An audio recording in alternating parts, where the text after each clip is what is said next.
আসসালামু আলাইকুম ওরহমতুল্লাহ। সম্মানিত দর্শক শ্রোতা মণ্ডলী, আজকে আমি আপনাদের সামনে হাজির হয়েছি নতুন একটি ভিডিও টিউটোরিয়াল নিয়ে। তো আপনারা চোখ রাখুন আমার চ্যানেলে এবং subscribe my channel, hit the bell icon, যাতে সবার আগে পৌঁছে যান আমার ভিডিও আপনার কাছে। তো চলুন শুরু করা। আজকে আমাদের মেসে মিল চলেনি, তখন আমি আর আমার এই বন্ধুটা দুইজনেই সিদ্ধান্ত নিলাম যে আজকে রুটি খেয়ে আসি। তো রুটি খাইতে এসে দেখছি যে চাপায়ের কালার রুটি আনোয়ার হোসেন ভাইয়ের দোকানে।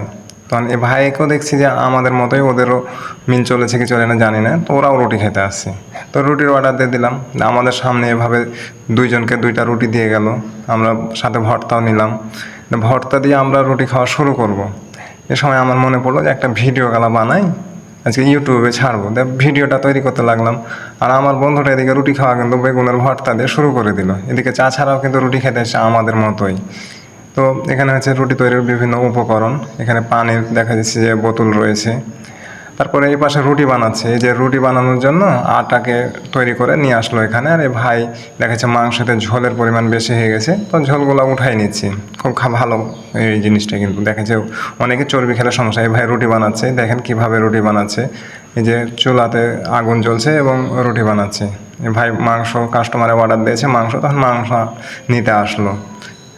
আর এদিকে মাংসগুলো কিন্তু একসাথে নাড়া দিয়ে নিচ্ছে। আর আমার বন্ধুটা হাই দেখাচ্ছে, মনে হচ্ছে কোনোদিনই ক্যামেরার সামনে আসেনি। এবং এই ভাই মাংসগুলোকে একসাথে মিষ্টি